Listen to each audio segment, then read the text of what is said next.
Hello guys, and welcome to this video where I'm going to be showing you how to create avant-garde image effects on Higgsfield here. And if you don't know what it means you can create images that look like what I'm showing you here.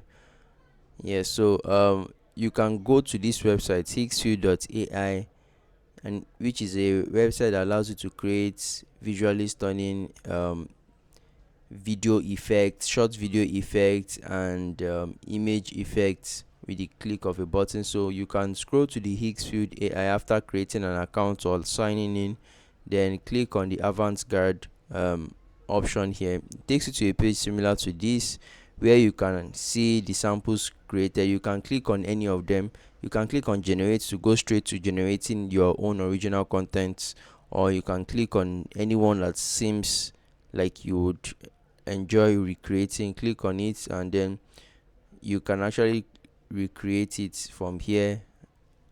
So once you click on the recreate button, the prompts would be given to you, so you can only just change the subject of the image and then you get the exact same image for your personal use.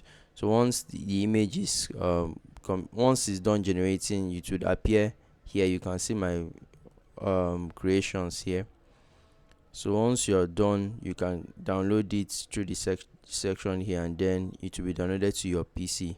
You can also alternate between high and basic formats. The high one uses about 2 credits, while the basic uses a single credits for generation, and you are given about 5 credits per day. So you can actually make up to 5 generations for free on your account. So you can subscribe for a premium version, which allows you to create more images and run concurrent projects at the same time. So that's it, guys. Let me know if you have any question in the comment section, and please subscribe to the channel as we are actively trying to grow. We'll see you guys in the next one. Do have a great day, guys.